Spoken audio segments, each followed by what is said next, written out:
اچھا جی، بسم اللہ الرحمن الرحیم. Pin drop silence. آج کیا ہے؟ جمعہ، فرائیڈے. تو جمعے کی مناسبت سے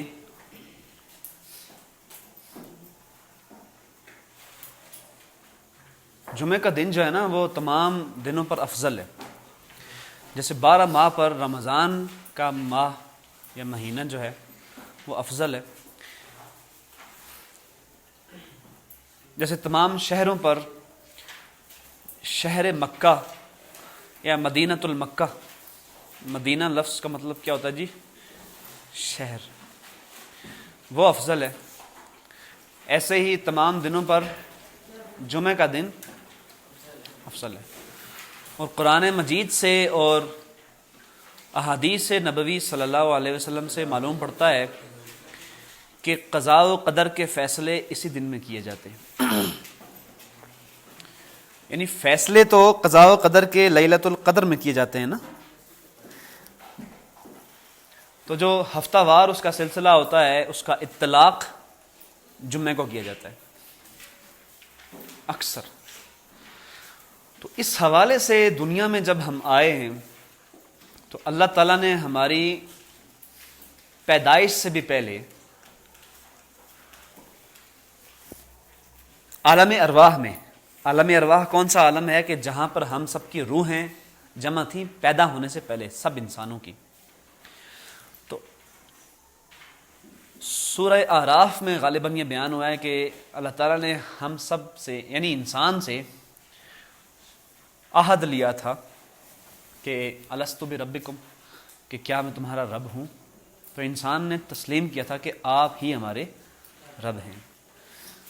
تو پھر اللہ تعالیٰ نے ہم سب کو، انسانوں کو ایک امتحان میں ڈالا، اور وہ ایگزامینیشن یا وہ ٹیسٹ یا وہ امتحان ہم دنیا میں ہر لحظہ دے رہے ہیں.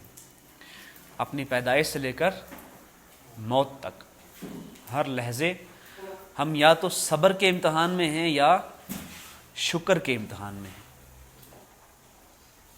مشکل درپیش آتی ہے، غم ہوتا ہے، دکھ ہوتا ہے، کوئی مصیبت ہوتی ہے، ناگہانی آفت ہوتی ہے، انفرادی موت ہوتی ہے، یا اجتماعی طور پر افراد کی معاشرے میں اموات ہو جاتی ہیں کسی حادثے کی صورت میں یا کسی آسمانی بلا کی صورت میں، جس کو ہم ناگہانی آفت کہتے ہیں، ڈیزاسٹر کہتے ہیں. تو اس صورت میں ہم صبر کرتے ہیں. فیلئر ہو جاتی ہے، اللہ نہ کرے، محنت کے باوجود فیل ہو گیا انسان کسی بھی میدان میں، اس پہ ہم صبر کرتے ہیں. اور اگر کامیابی ہوئی، خوشی ہوئی، سکسیسفل ہوئے ہم، یا کسی نعمت کا حصول ہو گیا، دولت میں زیادتی ہوگی، شہرت میں زیادتی ہوگی، عزت میں زیادتی ہوگی، مال و تجارت میں ہمیں کوئی بینیفٹ ہو گیا، پروفٹ ہو گیا، تو ہم اس پہ اللہ تعالیٰ کا شکر بجا لاتے ہیں. یہی دو امتحان ہیں ہمارے، صبر کا اور شکر کا. اور اللہ تعالیٰ نے جہاں انسان کو بہت سے معاملات میں چھوٹ دی ہے، وہاں ایک چیز ایسی ہے کہ جس پہ اللہ تعالیٰ کے ہاں کسی قسم کا کوئی کمپرومائز ہے ہی نہیں. اور وہ چیز اگر انسان اس کا ارتکاب کر بیٹھے تو اللہ تعالیٰ کے ہاں وہ ظلم عظیم ہے. آپ سمجھ گئے ہوں گے کس کے بارے میں بات ہو رہی ہے، یعنی شرک. انسان جو بھی گناہ کر لے وہ معاف ہو سکتا ہے، لیکن اللہ تعالیٰ کے ساتھ شرک معاف نہیں ہوتا. تو ہم سب ایک ٹیسٹ دے رہے ہیں، اور اس ٹیسٹ کو پاس کرنے کے لیے ہمارے ہاں، ہم مسلمانوں کے ہاں بیٹا جی، عبادتیں بھی ہیں اور تزکیہ بھی ہے. یعنی پورے کے پورے مذہب کا آپ جائزہ لے کے دیکھیں، ساری تعلیمات کا، قرآن اور سنت و حدیث، قرآن، سنت اور احادیث کا آپ جب تجزیہ کرتے ہیں، اس کے پورے کانٹینٹ، سارے مواد کا تجزیہ لے کے دیکھتے ہیں، انالیسس کرتے ہیں،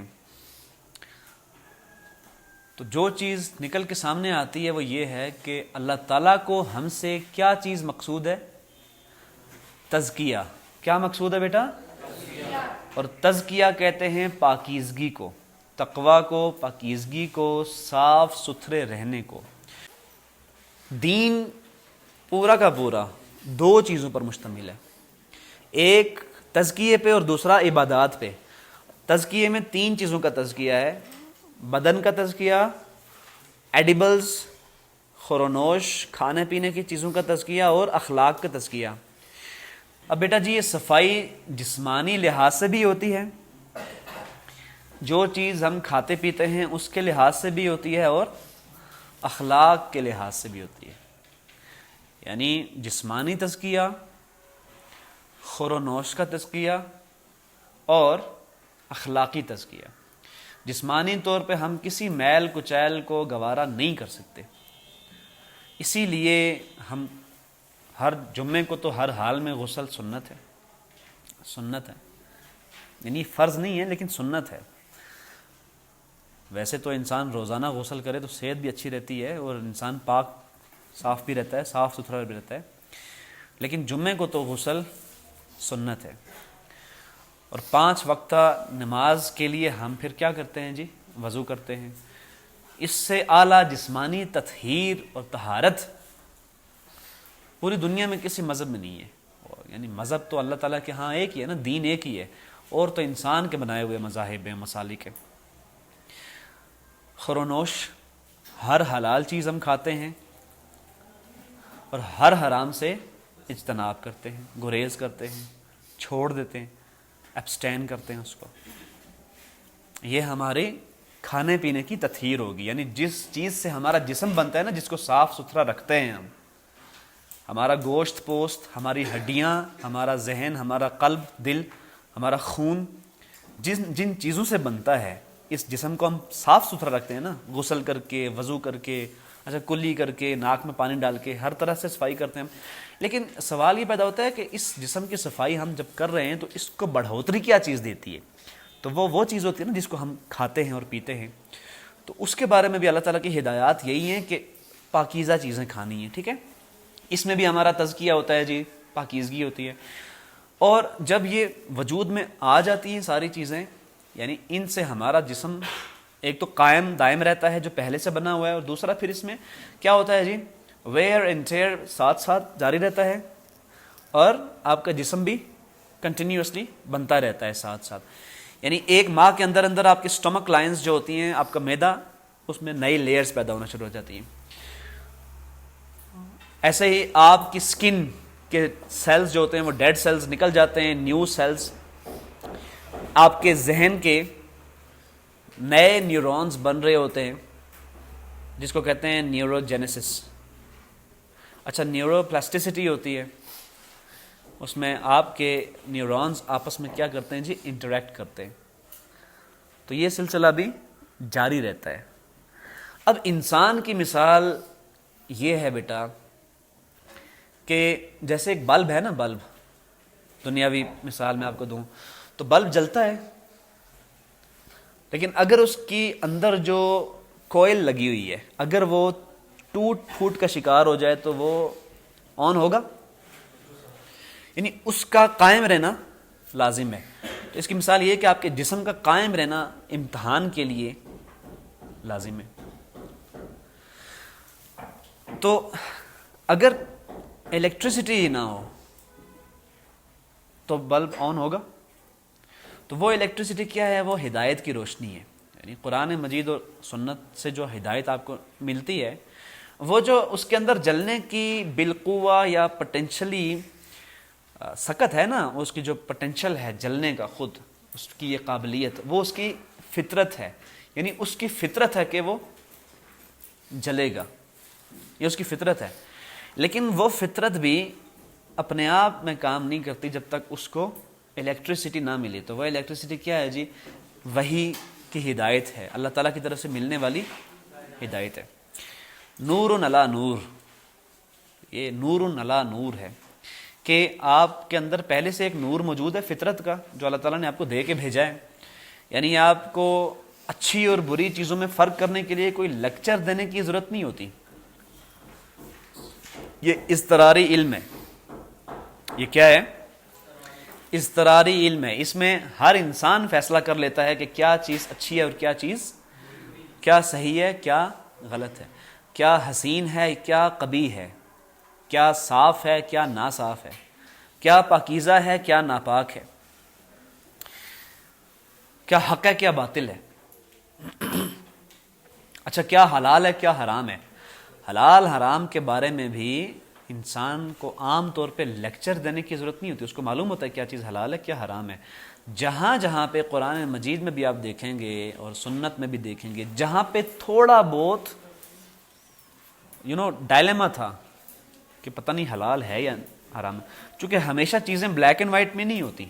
ہماری زندگی میں ہمیشہ ہر ایک چیز بلیک اینڈ وائٹ میں، یس اور نو میں، 0 یا 1 میں نہیں ہوتی. کچھ گرے ایریاز بھی ہوتے ہیں. تو ان کے بارے میں پھر اللہ تعالیٰ کا فائنل ورڈکٹ ہوتا ہے کہ یہ حرام ہے. مثال کے طور پر خنزیر ہمارے ہاں حرام ہے، جس کو ہم پگ کہتے ہیں. تو یہ ہمارے ہاں کھانے کے لیے حرام ہے، دیکھنے کے لیے حرام نہیں ہے. راستہ کاٹ جائے تو حرام نہیں ہے، کسی جنگل میں آپ کا آمنا سامنا ہو جائے تو حرام نہیں ہے، نہ ہی نحس ہے یا منحوس ہے. صرف اس کا کھانا حرام ہے. سمجھ، اسے نفرت بھی نہیں ہے لیکن حرام ہے. اس کی وجہ کیا ہے؟ یعنی اس کے بارے میں اللہ تعالیٰ کو کیوں بتانا پڑا کہ خنزیر حرام ہوتا ہے؟ خنزیر اصل میں جو پگ ہے یہ بکری کی فیملی سے ہے. سپیسیز پڑھی ہوں گے نا آپ نے، سپیسیز یعنی ہر مخلوق میں کچھ سپیسیز پائی جاتی ہیں. تو یہ بکری کی سپیسیز میں سے ہے، بکری کی فیملی میں سے ہے. جیسے مینڈھا ہے، جیسے شیپ ہے، جیسے گوٹ ہے، ایسے ہی اسی فیملی میں سے. لیکن اس میں ایک ڈفرنس ہوتا ہے جو باقی کسی میں بھی نہیں ہوتا، کہ یہ خونخوار ہے. کیا ہے؟ بیسٹ کی قسم کا جانور ہے، یعنی خون پیتا ہے، مردار کھاتا ہے، اور اس میں کوئی چیز نہیں ہے. تو یہی خون پینا، مردار کھانا، بیسٹ کی قسم کا ہونا، درندہ صفت ہونا، ہمارے اسلام میں ہر وہ جانور جو درندہ ہے وہ حرام ہے، اور جو چرند ہے وہ حلال ہے. یعنی اس کا معاملہ یہ ہے کہ چرند بھی ہے اور درندہ بھی ہے، بس اس درندگی کی وجہ سے یہ حرام ہے. تو یہ ہوگی خرونوش کا تزکیہ یا تطہیر، طہارت. ویسے تطہیر کا مطلب تھوڑا ڈیفرنٹ ہوتا ہے. تطہیر کا مطلب ہوتا ہے پاک چیزوں کو ناپاک چیزوں سے علیحدہ کرنا، اس کو کہتے ہیں تطہیر. تو ڈھیلے ڈھالے انداز میں آپ اس لفظ کو استعمال کر سکتے ہیں، تطہیر اور تزکیہ اور طہارت. تو یہ سمجھ آ گئی ہے کھانے پینے کی. یعنی یہ جس جسم کی ہم صفائی رکھتے ہیں نا، غسل بھی کرتے ہیں، وضو بھی کرتے ہیں، تو وہ جسم کس چیز سے مل کر بنا ہے؟ ایسا تو نہیں ہو سکتا کہ حرام سے مل کے بنا ہو. اچھا، پھر اسی چیز کو ایکسٹینڈ کر دیں آپ کہ جو چیزیں ہم کھاتے ہیں وہ اپنے آپ میں بذات حرام نہیں ہونی چاہیے، لیکن حلال چیز بھی حرام بن جاتی ہے اگر آپ اس کو ناجائز طریقے سے کماتے ہیں. بن جاتی ہے نا. یعنی آٹا، دال، چینی، چاول، فروٹ، جو چیز آپ کھاتے ہیں گھر میں باہر بھی، تو یہ چیزیں اپنے آپ میں حلال ہیں. گوشت، پاکیزہ جانوروں کا پاک گوشت، حلال جانوروں کا گوشت، چکن اپنے آپ میں بذات سب حلال ہے نا. بیٹا آواز نہ ہے. لیکن ان کو بھی اگر آپ غلط اور ناجائز اور حرام ذرائع سے کمائیں گے، یا غلط ناجائز حرام طریقے سے کمائیں گے، یا کسی کی حق تلفی کر کے کمائیں گے، یا کسی پر زیادتی کر کے کمائیں گے، تب بھی یہ اصل میں چیزیں حلال ہیں لیکن ہو جائیں گی، طریقہ اس کا کیا ہو جائے گا. تو اس کو بھی کھائیں گے تو پھر جسم کو پاک کرنے کا کوئی فائدہ نہ رہا. اسی لیے کہا جاتا ہے، اور کہا کیا جاتا ہے احادیث میں، رسول اللہ صلی اللہ علیہ وسلم نے خود اس کو واضح کر دیا کہ اگر تم کوئی غلط حرام چیز کھاتے ہو تو تمہاری دعا قبول نہیں ہوتی. اس لیے کہ اگر تم نے اپنے جسم کو بڑھوتری دی ہے، اس کی افزائش اور اس کے نشو نما کی ہے حرام چیز سے، تو پھر یہ کیسے ہو سکتا ہے کہ تم وضو بھی کرو، غسل بھی کرو، طہارت بھی حاصل کرو ظاہری؟ چونکہ یہ تو ظاہری طہارت ہے نا، اصل چیز تو کچھ اور ہے. تو پھر اوپر سے دعا کرو تمہارے دعا قبول ہو جائے. یعنی آپ نے کسی کی حق تلفی کر دی، کسی کے ساتھ زیادتی کی، ناحق ناجائز رائے سے، بائے ہک اور بائے کرک پیسہ کمایا، روزی کمائی، اور پھر کیا کیا؟ کھا لیا. تو پھر دعا کرتے پھرتے ہو، تو تمہاری دعا کیسے قبول ہو؟ عبادت کیسے قبول ہو؟ تیسری چیز کیا ہے؟ اخلاق کا تزکیہ. یعنی ہم جھوٹ بولنے سے گریز کرتے ہیں، ہم چغلی کھانے سے گریز کرتے ہیں، ہم کسی پر بہتان باندھنے سے، تہمت لگانے سے، افتراء کرنے سے، اس کی پگڑی اچھالنے سے گریز کرتے ہیں، اجتناب کرتے ہیں، باز رہتے ہیں، رک جاتے ہیں. سمجھ آ رہی ہے؟ ہم کسی کا غلط نام رکھنے سے، کسی کو برے القابات سے پکارنے سے گریز کرتے ہیں، گالی دینے سے، بداندیشی بدخائی سے. یعنی بداندیشی بدخائی کا مطلب کیا ہوتا ہے؟ کسی کے بارے میں برا چاہنا، گریز کرتے ہیں. اچھا، کسی کے بارے میں تجسس یا تحسس یا اس کی ٹوہ میں رہنے سے گریز کرتے ہیں. کوئی کیا کر رہا ہے، کس وقت کر رہا ہے، کیوں کر رہا ہے، اس کے محرکات طے کرنے سے. ہم کسی کی نیت اور اس کے محرکات طے کرنے سے بھی گریز کرتے ہیں کہ کسی نے کوئی کام کیا تو پیچھے نیت کیا تھی. اچھا، ہم لوگوں کے ساتھ احسن سلوک کرنے کو اچھا سمجھتے ہیں. یہ تو تھی نا چیزیں منفی میں کہ کیا نہیں کرتے. اچھا، کیا کرتے ہیں؟ ہم سلام کرتے ہیں، ہم کثرت سے اللہ تعالیٰ کو یاد کرتے ہیں. ہماری صبح شروع ہوتی ہے تو الحمدللہ الذی احیانا بعدما اماتنا والیہ النشور، یا الحمدللہ الذی یحیی الموت وہو علی کل شیء قدیر. یہاں سے شروع ہوتی ہے. کسی کے ساتھ مصافحہ ہوتا ہے، آمنا سامنا ہوتا ہے، سلام کرتے ہیں. کسی اچھی چیز کو دیکھتے ہیں تو ماشاءاللہ کہتے ہیں. حیرت انگیز طور پر کسی چیز کو دیکھتے ہیں خوبصورت تو کہتے ہیں سبحان اللہ. یعنی اصل میں تو سبحان اللہ کی قدرت ہے، اللہ کی ذات ہے. ایسے ہی کوئی غم پہنچتا ہے تو کیا کہتے ہیں؟ انا للہ و انا الیہ راجعون. کوئی چیز کھو جائے تب بھی یہی کہتے ہیں، کوئی انسان فوت ہو جائے تب بھی یہی کہتے ہیں. کسی غلط چیز کو دیکھتے ہیں تو استغفر اللہ کہتے ہیں. کسی بہت بڑی چیز کو جو اپنی عظمت میں، اپنے گرینڈیئر میں بہت بڑی ہوتی ہے، اس کے بارے میں کہتے ہیں اللہ اکبر سبحان اللہ کہتے ہیں. تو مختصر قصہ یہ کہ رات تک ہم جب سو جاتے ہیں نا تو کیا کہتے ہیں؟ اللہم بسمک اموت و احیا. میں اللہ ہی کا نام لے کر اموت مرتا ہوں، اور احیا اسی کے نام سے زندہ ہوتا ہوں. تو یہ ہے ہمارا اخلاق لوگوں کے بارے میں. لوگوں کے ساتھ جب ہماری ذات متعلق ہوتی ہے تو ہم اخلاق کو پاکیزہ رکھتے ہیں، اس کے بارے میں بھی، اپنے بارے میں بھی. اچھا، یہ تو تھا نا اس کے بارے میں یا معاشرے کے بارے میں. ہم تو اس قدر، ہم سے مراد مسلمان سچا مومن، اس قدر، اس حد تک اخلاق کی پاکیزگی رکھتے ہیں کہ ہم کسی کے بارے میں غلط گمان کو بھی گناہ سمجھتے ہیں. ہمارے خدا نے ہمیں یہ بتایا ہے کہ اجتناب کرو بہت زیادہ گمان کرنے سے، غلط گمان کرنے سے. تو بیٹا جی سمجھ آ رہی ہے؟ مشکل تو نہیں ہے نا، آسان باتیں. یعنی دین پورا کا پورا دو چیزوں پر مشتمل ہے، ایک تزکیے پہ اور دوسرا عبادات پہ. تزکیے میں تین چیزوں کا تزکیہ ہے: بدن کا تزکیہ، ایڈیبلز خورونوش کھانے پینے کی چیزوں کا تزکیہ، اور اخلاق کا تزکیہ. دوسری بڑی چیز کیا ہے؟ عبادات. ہم 5 وقتہ نماز پڑھتے ہیں جو ہم پر فرض کی گئی ہے، اس کے علاوہ جو نمازیں ہیں وہ سنت ہیں. جیسے اوابین ہے، چاشت ہے، اشراق ہے، تہجد ہے. تو یہ 8-9 طرح کی نمازیں ہیں، لیکن 5 ہمارے لیے لازم ہیں. ایسے ہی ہم رمضان کے روزے رکھتے ہیں، ایسے ہی ہم عیدیں مناتے ہیں، ٹھیک ہے، ایسے ہی پھر ہم جمعہ بھی پڑھتے ہیں. تو یہ ہماری عبادت ہے. ہم زکوٰۃ ادا کرتے ہیں، ہم اس کو بھی عبادت سمجھتے ہیں، یہ بھی ہمارے لیے ایک نصاب پر جا کے فرض ہو جاتی ہے. ہم حج بھی کرتے ہیں صاحب استطاعت. یہ سب ہماری کیا ہے؟ عبادتیں ہیں. زکوٰۃ اور صدقات میں فرق صرف فرض اور نفل کا ہے. یعنی زکوٰۃ فرض ہے نصاب پر اور صدقات نفل ہے. آپ نے کیا فرمایا بیٹا؟ سوال کیا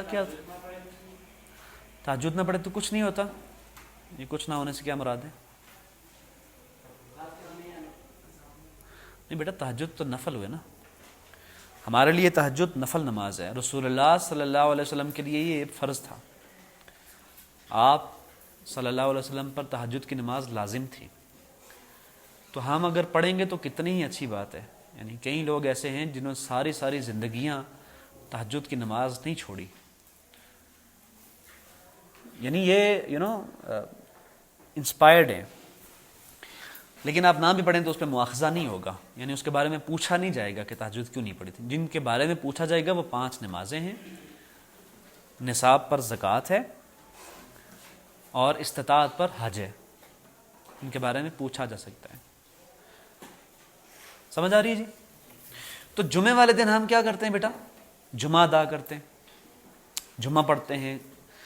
جمعے کا مطلب کیا ہے؟ جمعے کا مطلب یہ ہے کہ آپ اجتماع کی صورت میں جمع ہوتے ہیں ایک جامع مسجد میں، اور ایک امام صاحب کے پیچھے آپ نماز پڑھتے ہیں. وہی نماز جو ظہر کے وقت آپ پڑھتے ہیں 4 رکعت، اس میں تخفیف کر کے یا کمی کر کے 2 رکعت پڑھتے ہیں آپ، تو وہ ہو جاتا ہے کیا؟ جمعہ. اچھا، یہ 2 رکعت کیوں ہوتا ہے؟ اس لیے کہ آپ کو ایک باقاعدہ انتظام انصرام کر کے تیاری کر کے ایک جگہ سے دوسری جگہ جانا ہوتا ہے جو مرکز ہوتا ہے. وہاں پہ آپ کو پھر خطبہ بھی سننا ہے. تو اللہ تعالیٰ نے اس مقصد کے لیے آپ کی ریلیکسیشن اور کمی کے لیے اس نماز کو مختصر فرما دیا اور اس کو 2 رکعت کر دیا. جمعے کے بارے میں بیٹا جی یہ یاد رکھیے گا کہ تمام ائمہ اربعہ، امام ابو حنیفہ، امام مالک، امام شافعی اور امام احمد بن حنبل، یہ 4 جو بڑے ائمہ ہیں ان کو ائمہ اربعہ کہا جاتا ہے. 4 بڑے امام.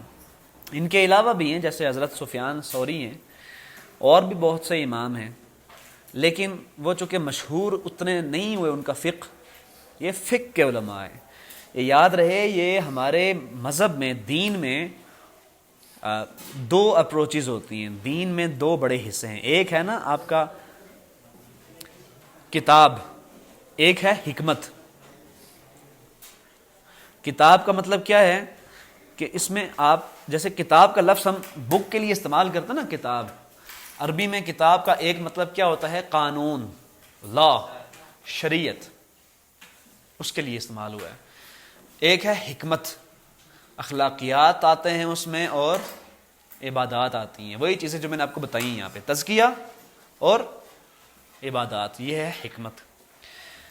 تو وہ علماء یا وہ فقہا، فقیہ، فقہ یعنی لا اور شریعت کے جاننے والے، اس کی اپلیکیشن کے ماہرین کو ہم کہتے ہیں فقہا. تو یہ جو ائمہ اربعہ ہیں 4، یہ اسلام کے قانون کے ماہر ہوتے ہیں. اسلام کے قانون کے ماہر ہوتے ہیں، قانون کے ماہرین. تو تمام ائمہ اربعہ کے ہاں، تمام شارحین اسلام کے ہاں جو حکمت کے بھی شارح ہیں اور جنہوں نے پورے کے پورے اسلام کی تعبیر کی ہے، پورے کے پورے دین کو بیان کیا ہے، وہ سب اس بات پہ متفق ہیں کہ جمعہ کس کی طرف سے منعقد ہوتا ہے؟ مسلمانوں کے نظم اجتماعی میں، کلیکٹیو سسٹم میں، ان کے حکمران کی طرف سے، ان کے حکمران کی طرف سے. جو آپ کا حکمران ہے اس کی طرف سے جمعہ منعقد ہوتا ہے. وہی پڑھاتا ہے یا وہ اپنے بندوں کو، اپنے نامزد کیے ہوئے لوگوں کو حکم دیتا ہے کہ وہ جمعہ پڑھائیں گے. سمجھ آ رہی ہے؟ اور جمعے کا منبر جو ہے وہ لوگوں کی تعلیم کے لیے، لوگوں کی تربیت کے لیے ہوتا ہے. یہ جو آپ کو جمعے کا خطبہ دیا جاتا ہے جس پہ بیان کیا جاتا ہے، یہ اصل میں لوگوں کی، جیسے آپ کی اسکول میں تربیت ہوتی ہے نا، کالجز میں، یونیورسٹیز میں، اداروں میں، مدرسہ جات میں، ایسے ہی معاشرے کی مجموعی طور پر تعلیم اور تربیت کا ایک دن ہے جس میں عبادت بھی ہوتی ہے اور تربیت بھی ہوتی ہے. وہ کیا ہے؟ جمعہ ہے. تو آپ کے معاشرے کے جو برننگ ایشوز ہوتے ہیں وہ اس دن میں بیان کیے جاتے ہیں، ان کے بارے میں آگاہ کیا جاتا ہے. اچھا، جماعت کا جو لائے عمل ہے یا نظم اجتماعی، یا جس کو آپ انگریزی میں کلیکٹیو سسٹم کہتے ہیں، جیسے آپ کا پولیٹیکل سسٹم ہے نا جس میں ایک پارٹی آتی ہے، اس کے حکمران ہوتا ہے، تو اس میں لائحہ ہائے عمل جو ہوتے ہیں ان کے بارے میں بتایا جاتا ہے کہ یعنی سرکار یا گورنمنٹ یا آپ کا جو نظم اجتماعی ہے وہ آپ سے کیا چاہتا ہے. تو اللہ تعالیٰ نے جہاں انسان کو کیا انفرادی طور پر احکامات دیے ہیں کہ انسان کو اپنی ذات کے لحاظ سے کیا کام کرنا چاہیے، ایسے ہی مسلمانوں کے نظم اجتماعی کو بھی مخاطب کیا ہے جماعت کے لحاظ سے. ایسا نہیں ہے کہ اسلام میں صرف ایک بشر کو، ایک فرد کو اس کی ذات کے حوالے سے ہی تزکیے اور عبادت کا حکم دیا گیا ہے، نہیں، جماعت کو بھی دیا گیا ہے. تو پھر جماعت کو دیا گیا ہے تو مسلمانوں کے نظم اجتماعی میں حکمران کیا کرتے ہیں؟ حکمران کیا کرتے ہیں بیٹا جی؟ اوامر اور نواہی کے بارے میں آپ کو تعلیم دیتے ہیں. امر بالمعروف نہی عن المنکر، یعنی اچھی باتوں کا، معروف چیزوں کا، جو اخلاقیات ہیں یا عبادات ہیں ان کا حکم دیتے ہیں، اور منکر سے یعنی وہ چیزیں جو آپ کو نہیں کرنی چاہیے، تمام برائیاں اخلاقی طور پر ان سے روکتے ہیں. اسی مقصد کے لیے پولیس کا ڈپارٹمنٹ قائم کیا جاتا ہے، یعنی تمام بری چیزوں سے روکتے ہیں اور تمام اچھی چیزوں کے بارے میں آپ کو جو ہے وہ موٹیویٹ کرتے ہیں. تو پولیس میں عام طور پہ جس طرح سے ہماری پولیس ہوتی ہے اس میں یہ معاملات تو نہیں دیکھے جاتے، یہ تو خیر دور کی بات ہے. ہمارے ہاں اگر کوئی برائی بھی ہو جائے تو اس کو بھی روکنا تو ایک طرف رہا، یہاں پہ وائس ورثا ہوتا ہے. لیکن میں تو اصول میں بات کر رہا ہوں نا، ہمارے ہاں کیا ہوتا ہے کیا نہیں ہوتا یہ علیحدہ بحث ہے. اصول میں کیا ہے؟ اصل اصول یہ ہے کہ امر بالمعروف اور نہی عن المنکر ہوگا حکمران کی طرف سے، نظم اجتماعی کی طرف سے. یہ بات واضح ہوگی ہے. اب مسلمانوں کو اپنے امیر کی، اپنے لیڈر کی، یا امیر کا لفظ ہم نے کل بھی پڑھا تھا، جو امیر ہوتا ہے نا آپ کا، جو لیڈر ہوتا ہے، جو قائد ہوتا ہے، اس کی اطاعت کرنا پڑتی ہے. یعنی اطیعوا اللہ و اطیعوا الرسول و اولی الامر منکم، رسول اللہ صلی اللہ علیہ وسلم، اللہ تعالیٰ کی اطاعت کرو، اللہ تعالیٰ کے رسول کی اطاعت کرو، اور جو لوگ تم میں اولی الامر ہوں یعنی آپ کے حکمران ہوں ان کی اطاعت کرو. میری بات سمجھ آ رہی ہے؟ تو یہ چیز ہے مسلمانوں کے نظم اجتماعی سے متعلق جو جمعے کا منبر ہے، جمعہ پڑھانا ہے. تو جمعے کو تعلیم و تربیت بھی ہوتی ہے اور عبادت بھی ہوتی ہے. اب اس جمعے والے دن اصل چیز، میں نے اتنی لمبی بات اب سے کیوں کی ہے؟ تاکہ آپ کو واضح کروں کہ جمعے کا دن ہوتا کیا ہے، کس سے متعلق ہوتا ہے، اس میں ہم کرتے کیا ہیں، ہم مسلمانوں سے اللہ تعالیٰ چاہتے کیا ہیں. اس میں پھر میں اب اس بات کی طرف آتا ہوں جس کے لیے میں نے اتنی بڑی تمہید باندھی ہے، اس لیے کہ بسا اوقات باتوں کی بنیاد کو واضح کرنے کے لیے نا سمجھانا پڑتا ہے کہ یہ چیز کیوں ہے. یعنی میں نے آپ کو چلتے چلتے کہہ دیا کہ آپ کو سورہ کہف پڑھنی ہے، تو ممکن ہے کہ کسی کے ذہن میں سوال پیدا ہو کہ ٹھیک ہے پڑھ لیں گے، حکم بھی ہے، لیکن اس کی وجہ سمجھ میں نہیں آ رہی کہ صرف جمعے والے دن کیوں پڑھیں. تو ایک حدیث ہے جس میں رسول اللہ صلی اللہ علیہ وسلم نے فرمایا ہے کہ جمعے والے دن سورہ کہف کی تلاوت کیا کرو، اس لیے کہ اس کا کرنا ایک جمعے سے دوسرے جمعے تک تمہارے گناہوں کو دھو ڈالے گا، معاف کر دے گا، اللہ تعالیٰ اس کو معاف کر دیں گے. اور ایک جمعے سے لے کر دوسرے جمعے تک نور پیدا ہو جاتا ہے انسان کے لیے. اب وہ نور کیا ہے؟ وہ ہدایت ہے. تو اس سورہ کہف کو آپ جمعے والے دن جب پڑھتے ہیں تو سورہ کہف ایک لمبی سورہ ہے، سورہ کہف لمبی سورہ ہے، اس میں اللہ تعالیٰ نے کچھ واقعات کو بیان کیا ہے۔ تو اب میں آتا ہوں اس سورہ کے تعارف کی طرف، سورہ کا انٹروڈکشن کیا ہے۔ سورہ کہف ایک مکی سورہ ہے، مکہ مکرمہ میں آپ صلی اللہ علیہ وسلم کے انذار یا تبلیغ یا دین کے پرچار کی دو بڑی سٹیجز ہیں، مقامات کے لحاظ سے، جگہوں کے لحاظ سے، پلیسز کے لحاظ سے۔ ایک ہے مکہ، دوسرا ہے مدینہ۔ تو عرصے کے لحاظ سے ان کی اگر آپ ڈسٹریبیوشن کریں تو 13 سال بنتے ہیں مکہ مکرمہ کے اور 10 سال بنتے ہیں مدینہ کے۔ 622 عیسوی میں رسول اللہ صلی اللہ علیہ وسلم نے ہجرت فرمائی ہے، 622 عیسوی میں۔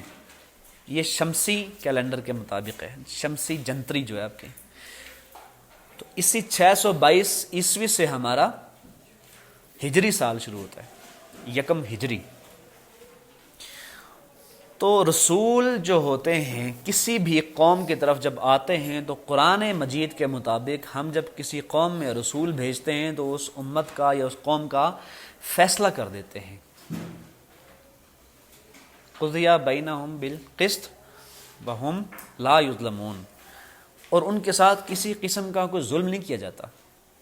ہم جب رسول کو بھیجتے ہیں تو اس قوم کا، جس قوم میں وہ آتا ہے اس قوم کا فیصلہ کر دیتے ہیں، اور اس قوم پر کسی قسم کا کوئی ظلم نہیں کیا جاتا۔ کیا مطلب اس بات کا؟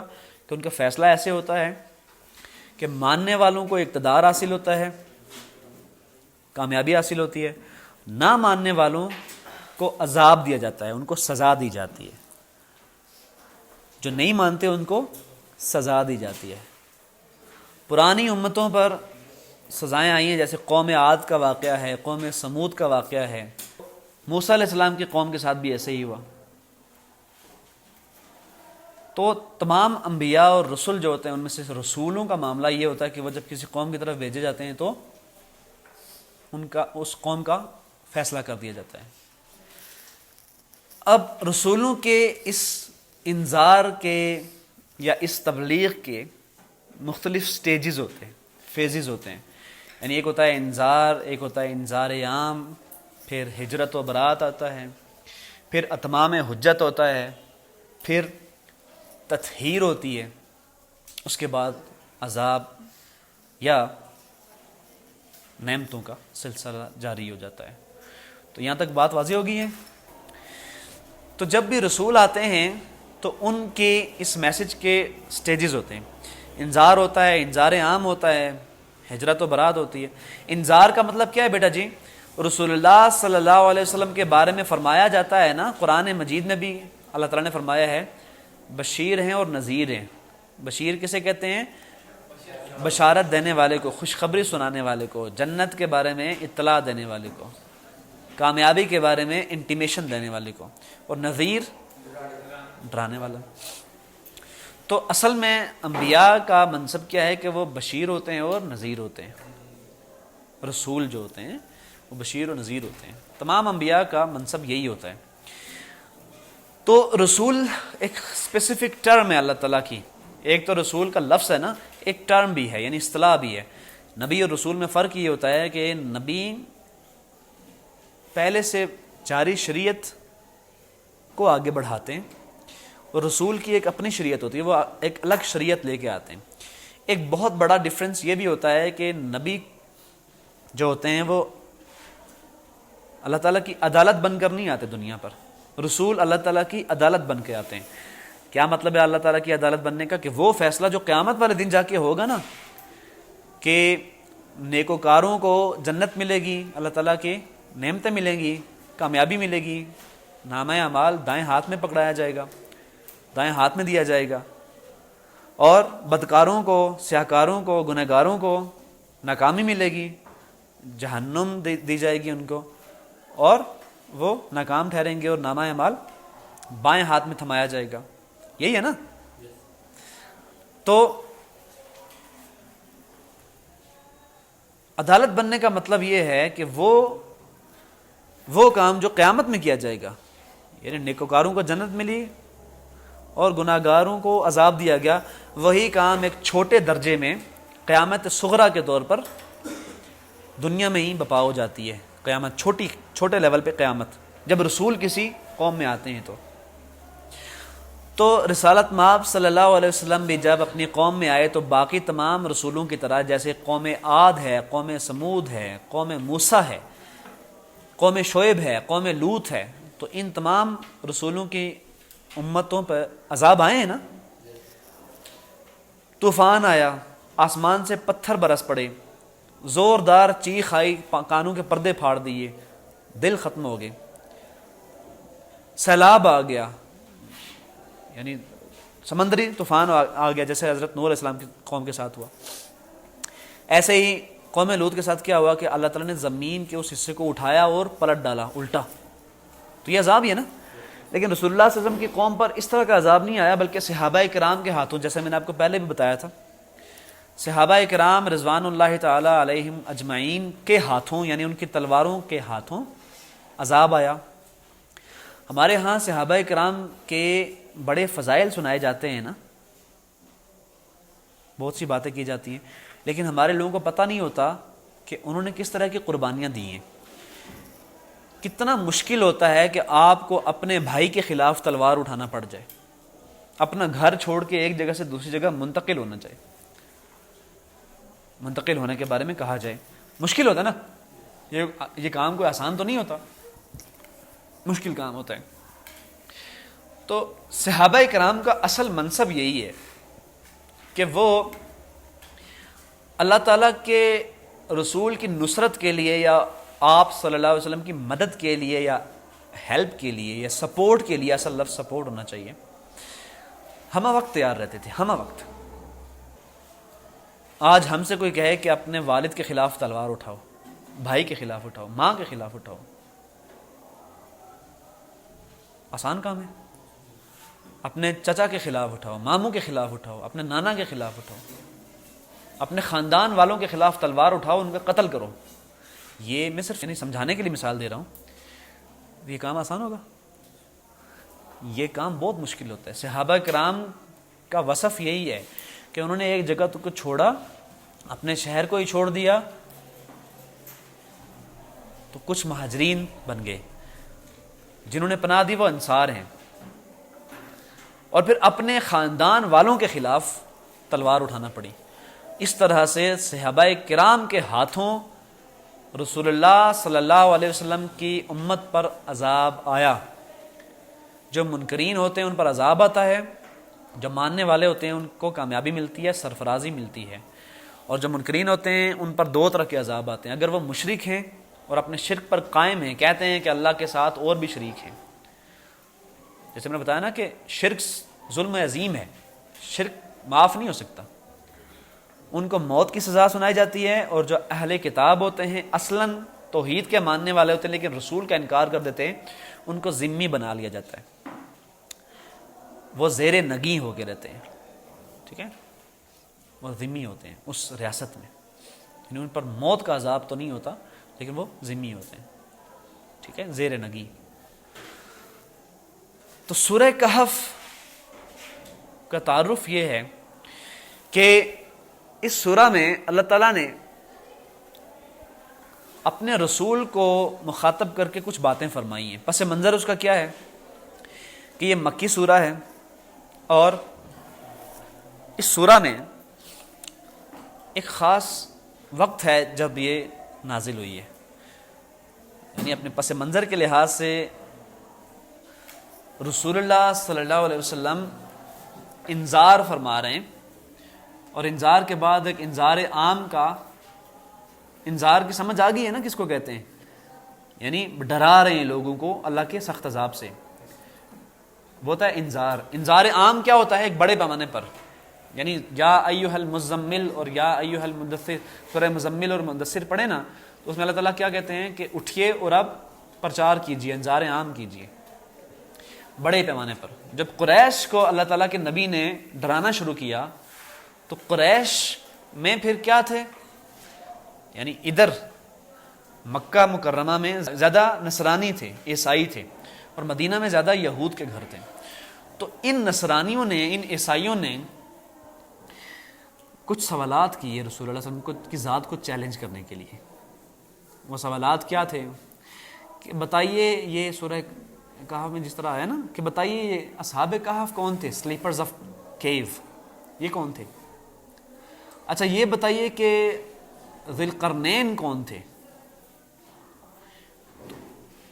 ہوا یہ تھا اصل میں کہ یہ غالباً 250 قبل مسیح کی بات ہے، یعنی رسول اللہ صلی اللہ علیہ وسلم سے پہلے کے جو نبی ہیں، رسول ہیں، وہ کون ہیں؟ حضرت مسیح علیہ السلام، حضرت عیسیٰ علیہ السلام.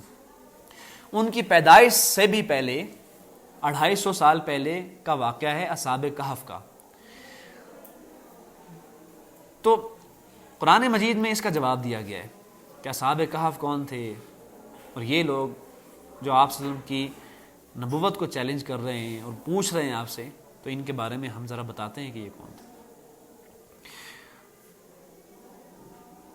یہ کہا جاتا ہے کہ رسول اللہ صلی اللہ علیہ وسلم کی پیدائش سے کوئی کم و بیش 200 سال پہلے کا عرصہ ہے کہ جس میں ان کے ڈسکور ہوئے، یعنی عرب جو تھے ان کو معلوم پڑا کہ اصحاب کہف کون تھے. یہ جو موجودہ ترکی ہے نا، موجودہ ترکی کا مغربی علاقہ ہے کہ جہاں پہ ایک بادشاہ کی حکومت قائم تھی اور وہ اصلاً شرک کرتا تھا، مشرک تھا. یعنی قرآن مجید سے یہ بات واضح ہو جاتی ہے، جب آپ سورہ کہف کو پڑھتے ہیں نا، معلوم پڑ جاتا ہے کہ وہ مشرک لوگ تھے، انہوں نے اللہ تعالیٰ کے ساتھ شریک ٹھہرا لیے تھے. تو یہ کچھ نوجوان تھے جن کے بارے میں اللہ تعالیٰ نے بتایا ہے. سورہ کہف کا اصل تھیم کیا ہے، کہاں سے اس کا نام پڑا؟ اصحاب کہف کے نام سے ہی اس کا نام رکھ دیا گیا. کہف کسے کہتے ہیں؟ کیو کو، غار کو. کہف عربی زبان کا لفظ ہے نا، غار والے. اصحاب کہف غار والے لوگ. تو اس سورہ کے 8 پیسیجز ہیں، سورہ کے 8 پیسیجز ہیں. پہلے پیسیج میں اللہ تعالیٰ نے، پیسیج مطلب پیراگرافز، ٹھیک ہے نا، 8 پیراگرافز ہیں، 8 حصے ہیں اس کے. پہلے پیراگراف میں اللہ تعالیٰ نے پہلی 8 آیات میں اپنی توحید کو بیان کیا اور یہ فرمایا ہے نصارہ کے بارے میں، عیسائیوں کے بارے میں، کہ ان کا حال تو یہ ہے کہ انہوں نے اللہ تعالیٰ کے ساتھ شریک ٹھہرا لیا ہے اور حضرت مسیح علیہ السلام کو اللہ تعالیٰ کا بیٹا مانتے ہیں یہ، جبکہ اللہ تعالیٰ کی ذات اس سے بہت بلند ہے. یعنی اس نے یہ کتاب نازل فرمائی ہے. یعنی سورہ شروع ہی یہاں سے ہوتی ہے. یہ سورہ نمبر میرے خیال میں 18 ہے، جی سورہ نمبر 18 ہے اور اس کی 110 آیات ہیں. اعوذ باللہ من الشیطان الرجیم، بسم اللہ الرحمن الرحیم. الحمد للہ الذی انزل علی عبدہ الکتاب ولم یجعل لہ عوجا. یہ میں نے انگلش میں اس کی ٹرانسلیشن کی ہوئی، لیکن اس کا مطلب یہ ہے کہ praise is due to Allah who has sent down upon his servant Muhammad صلی اللہ علیہ وسلم the book and has not made therein any deviance. کہ تمام تعریف اللہ تعالیٰ ہی کے لیے ہے جس نے آپ صلی اللہ علیہ وسلم کو، یعنی who has sent down upon his servant، اپنے بندے پر اپنی کتاب نازل فرمائی، and has not made therein any deviance، اور جس میں کسی طرح کی کوئی کجی یا پیچیدگی یا کوئی کمپلیکسٹی نہ رکھی. ولم یجعل لہ عوجا، any crookedness کہتے ہیں کس کو بیٹا؟ یعنی مشکل باتیں ہوتی ہیں نا، بعض اوقات آپ کو بھول بھلائیاں میں الجھا دیا جاتا ہے، ایسے ایسے الفاظ استعمال کیے جاتے ہیں کہ مخاطب کو سمجھ نہیں لگتی کہ اس میں لکھا ہوا کیا ہے. ہمارے ہاں بھی عام طور پہ کہا جاتا ہے نا کہ قرآن مجید کو پڑھنے کے لیے 18 علوم چاہیے. یہ بات غلط انداز میں کہی جاتی ہے. قرآن مجید کو سمجھنے کے لیے نہیں، قرآن مجید کی تفسیر کرنے کے لیے 18 تو کیا بہت سے علوم چاہیے ہوتے ہیں، لیکن سمجھنے کے لیے کچھ نہیں چاہیے آپ کو. وَلَقَدْ يَسَّرْنَا الْقُرْآنَ لِلذِّكْرِ فَهَلْ مِن مُدَّكِرٍ، ہم نے قرآن کو سمجھنے کے لیے آسان کر دیے. یہ خود اللہ تعالیٰ فرماتے ہیں، تو اس میں کیا مشکل ہے؟ اچھا، قیما لینذر بأسا شدیدا من لدنہ ویبشر المؤمنین الذین یعملون الصالحات ان لهم اجرا حسنا. He has made it straight to warn of severe punishment from him and to give good tidings to the believers who do righteous deeds, that they will have a good reward, that is paradise. He has made it straight, qayyiman liyundhira ba'san shadida.